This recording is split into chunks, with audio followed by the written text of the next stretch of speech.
Assalamualaikum warahmatullahi wabarakatuh. Saya Sartika Edlila dari SD Negeri 035 Tenggarong akan memaparkan koneksi antar materi pada modul 1.4. Budaya positif. Pada modul 1.4, dalam rangka menciptakan budaya positif, penerapan disiplin positif dipraktikkan untuk menghasilkan murid-murid yang berkarakter, disiplin, santun, jujur, peduli, dan bertanggung jawab dalam menjalankan tugasnya.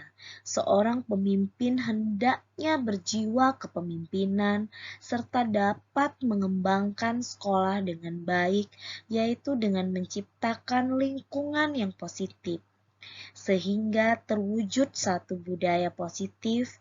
Demikian juga dengan warga sekolahnya. Setiap guru dan tenaga kependidikan memiliki kompetensi yang minimal di mana mereka memiliki kesamaan visi serta nilai-nilai kebajikan yang dituju, serta berupaya mewujudkannya dalam pembelajaran yang aplikatif untuk mengupayakan pemberdayaan murid agar dapat menjadi pembelajar sepanjang hayat. Materi kali ini kita akan membahas disiplin positif dan nilai-nilai kebajikan universal, teori motivasi, hukuman, dan penghargaan restitusi, keyakinan kelas, kebutuhan dasar manusia, dan dunia berkualitas, serta restitusi 5 posisi kontrol dan segitiga restitusi.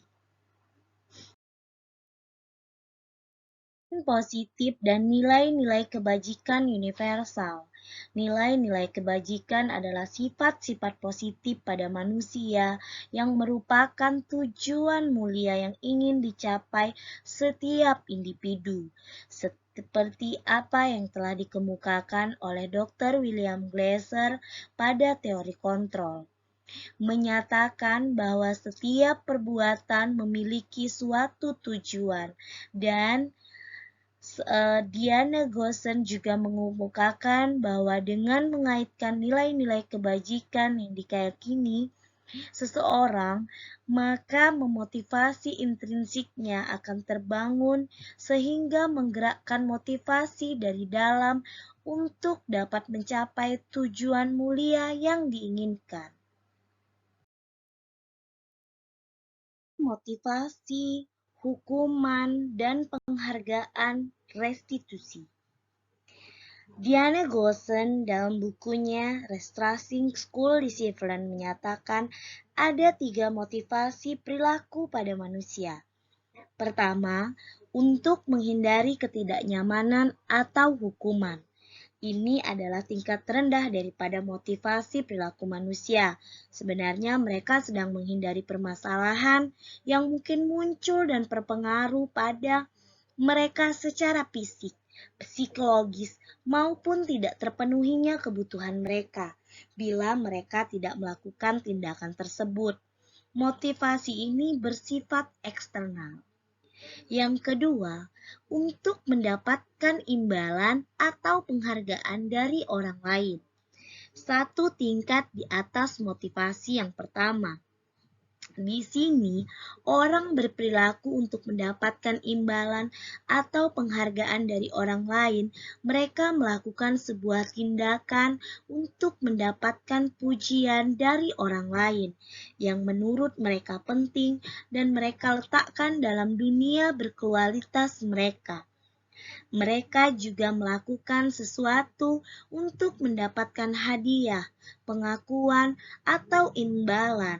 Motivasi ini juga bersifat eksternal.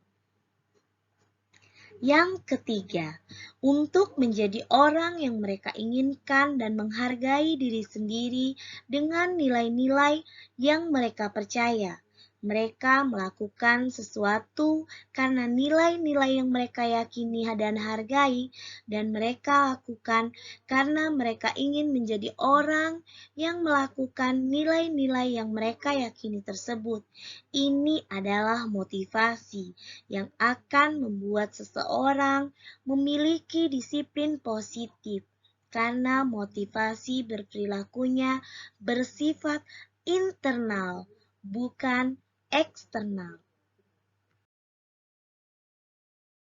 Keyakinan kelas. Keyakinan kelas bersifat lebih abstrak daripada peraturan yang lebih rinci dan konkret.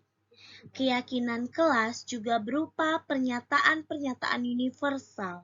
Pernyataan keyakinan kelas senantiasa dibuat dalam bentuk positif.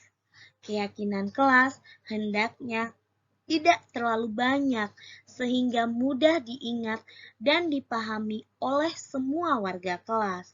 Keyakinan kelas sebaiknya sesuatu yang dapat diterapkan di lingkungan tersebut.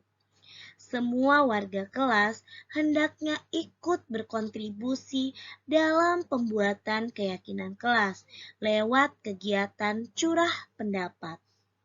Bersedia meninjau kembali keyakinan kelas dari waktu ke waktu. Dasar manusia dan dunia berkualitas. 5 kebutuhan dasar manusia.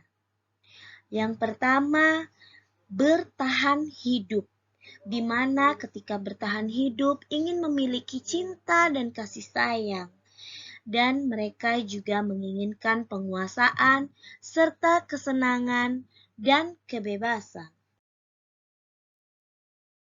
Posisi kontrol guru, di mana sebagai penghukum, pembuat orang merasa bersalah, sebagai teman, sebagai pemantau atau monitor, dan manajer. 3. Restitusi. Pertama, validasi tindakan yang salah, menanyakan keyakinan, dan menstabilkan identitas. Keyakinan kelas apa sih yang telah kita sepakati? Kamu ingin menjadi orang yang seperti apa? Kamu bukan satu-satunya yang pernah melakukan ini, dan setiap orang juga pasti pernah melakukan kesalahan. Kamu tentu punya alasan mengapa melakukan itu.